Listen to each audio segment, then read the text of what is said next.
Hello, everyone. This is The Jeff Cowan coming to you from thejeffcowan.com with my weekly podcast entitled Success in Professional Sales and Life in General. Welcome back, and I say welcome back because I'm really enjoying my audience. I'm enjoying my growing audience. I love you guys because I like the text that you're sending me, the emails and the telephone calls. I like the questions, the thoughts, the concerns, and suggestions you have. I really welcome it all. So welcome back. I've got a great topic for you today. I think it's very timely being the time of the year it is.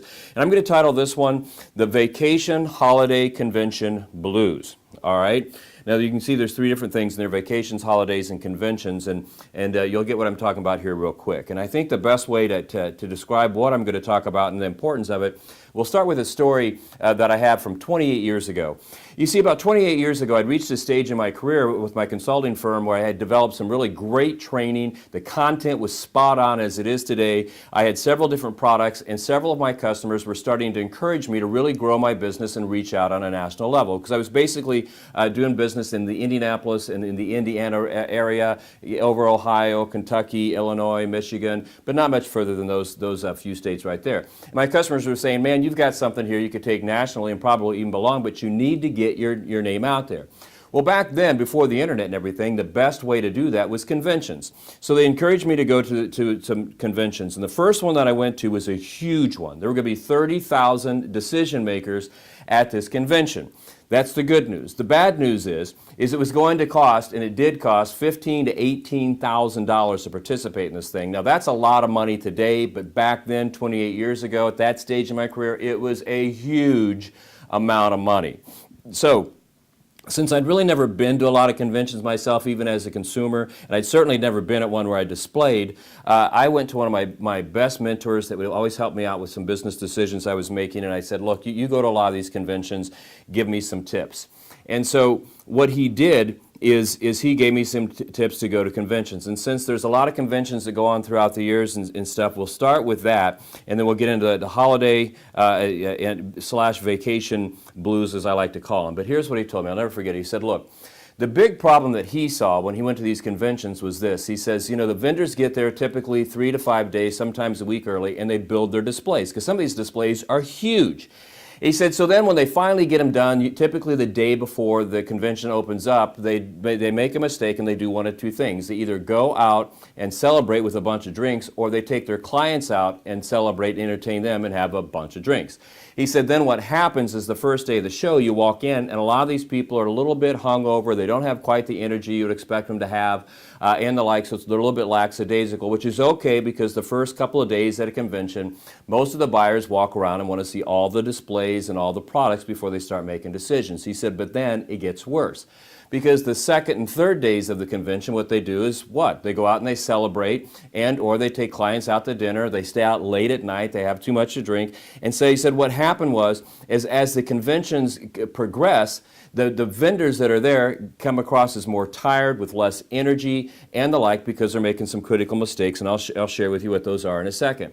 He said, and the reason this was a big problem, because you can see that when that was going on, where their energy level was coming down, the energy level of the buyer was going up, because now that by the second, third day, and certainly the fourth day, since they'd walked the entire hall, they were ready to make decisions, but when they went to make the decisions, you had a lackluster group of people that you're going to talk to. So here's the advice he gave me when I went to conventions. He said, look, because you want to be sharp the whole time, you want to be ready for anything, especially those last days when everybody else is really running out of energy, you want to be the best you can be. So salespeople, here, you're going to go to a lot of conventions in your life. So here's some tips. Number one, here's what my friend told me. He said, if you're going to go to a convention, don't drink.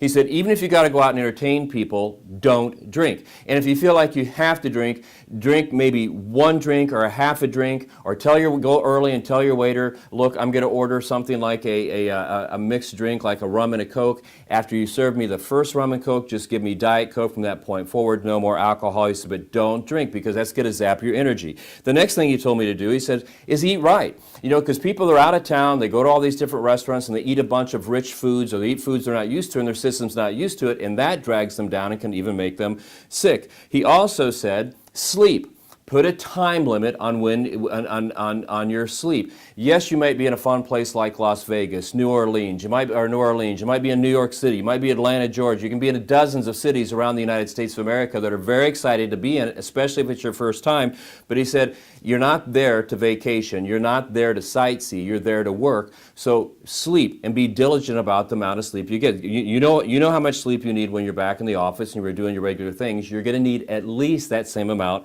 when you're at these conventions. And then he said this. He said, each day when the convention hall opens, he said he liked to go there and be there as soon as it opened because there was less people, because people would stream in as the day got busier and busier.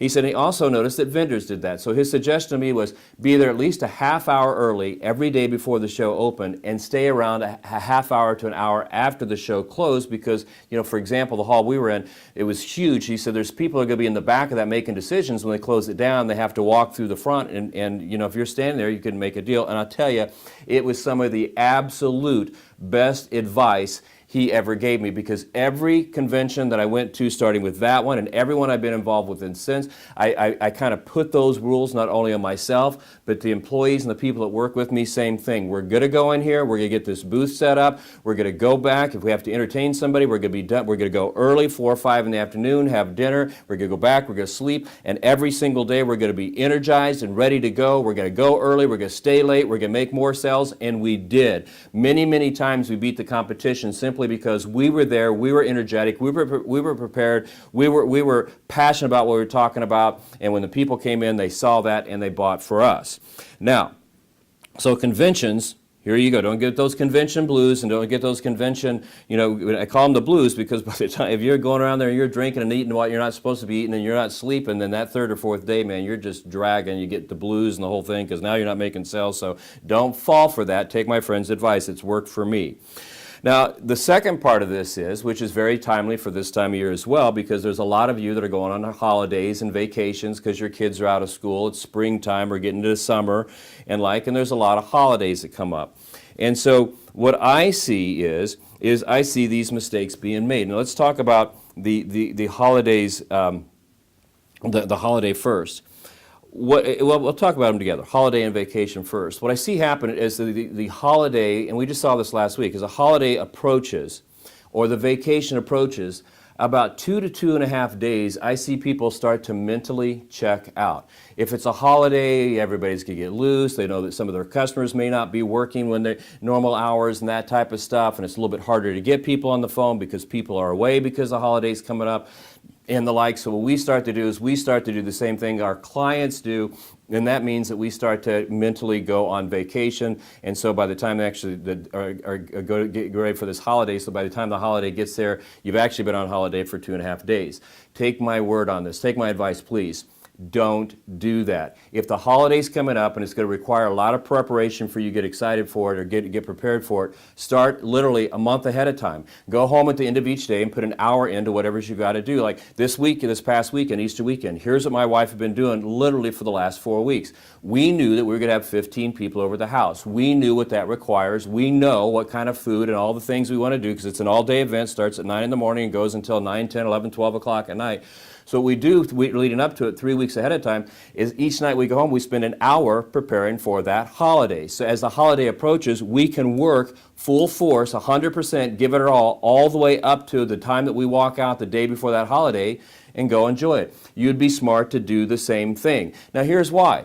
Yes, it may be harder to get a hold of some of your prospects and some of your clients because they are in that holiday mode. Yes, it may be harder to get them on the phone because they've already mentally checked out or maybe they're gone, but there are a lot of people that still work, and you'll be stunned at the people that think the way I do and they're there, and when everybody else has given up on them, assuming they're gone, you call them, you get them on the phone, or you knock on the door, you get in their office, and you get the deal. Also the problem after the holiday is we have the holiday, especially if it falls on a Sunday, then what happens is like an Easter, everybody celebrates with their family, they're enjoying it, they're up later, they've got all the cleanup and all that stuff. So the next 2 or 3 days, the Monday, Tuesday, Wednesday following, people are trying to get back into the mental attitude of working hard again. Don't do that. I mean, same thing. At the end of the monitor, have fun. Nobody likes family more than me. Nobody supports family more, but have fun. But start to cut things off as the day wears on. You get around 4 or 5 in the afternoon the day before, start to cut back, start to relax, start to get yourself mentally prepared and relax and that type of stuff. So when you come in on Monday, you can hit the ground running, because think about this, a lot of prospects and a lot of your clients have just gone, they just had this big day and they're mentally drained and all that stuff. And so yes, it may be a little bit tough to get them on the phone, but there's a lot of people that do what I do. They're sharp, they're ready to go, they're ready to do business. If you call up with the right amount of passion and enthusiasm, you'll close the deal. Now notice I also said vacations. I see the same thing happen at vacations. 2 or 3 days before somebody's getting ready to leave on their vacation, many times even if they're not going anywhere. They're on vacation 2 or 3 days ahead of time, and then they go on the vacation. When they come back, they're so excited to share their stories that it's 2 or 3 days before they get back in the middle capacity. So here's what I'd recommend you do. Do what me and the wife do now, because here's what the old argument used to be. Well, it takes me 2 or 3 days to get ready because I got to pack and I got to do this and make sure this is in order. Do that way in advance. When it comes to vacation, let me tell you the best way to enjoy them, because what happens if you're all riled up 2 or 3 days before and you're packing at the last minute, you're running out the door, it's not fun. You want to hit this vacation already with a relaxed state of mind. So do what me and my wife do. We literally sit down every year and we plan our vacations out a year in advance.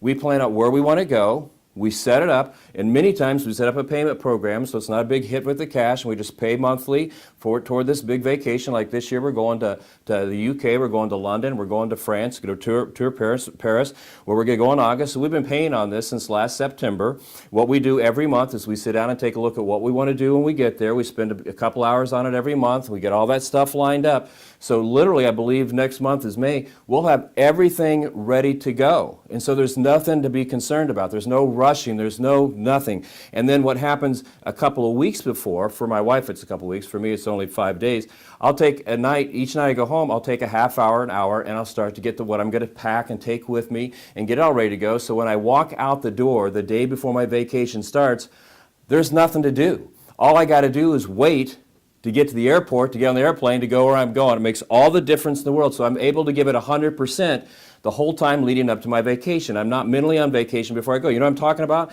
And I tell you, it makes all the difference in the world. And then what me and my wife purposely do, now this one is the one you're going to have a hard time buying into, but what we purposely do is we will come back 2 days earlier, or always 2 days before, not 2 days early, but 2 days before we have to go back to work, and sometimes even 3 days before, so we can get home, we can get unpacked, and we can get our sleep cycle back, so when it comes time to go to work on that following Monday morning, we're ready to go. So again, the holiday blues, the vacation blues, these are all things that you can do, okay, to make sure that you get maximum performance from yourself. And your customers see that no matter what's going on in your life or what time of year it is, they're going to get maximum performance from you. And you're going to get maximum passion, maximum enthusiasm, maximum attention. It doesn't make any difference. The only time that you can't give them the maximum attention is when you're on vacation and you're away. You will be stunned. I personally believe by doing these things that I've just recommended to you, I've literally been able to increase my income by 20%, because when everybody else is mentally gone, those 5 or 6 holidays every year, and they're mentally gone those couple of weeks, when they go on their vacations and stuff, I'm hard at work and I'm delivering what I promise I'm going to deliver. It makes all the difference in the world.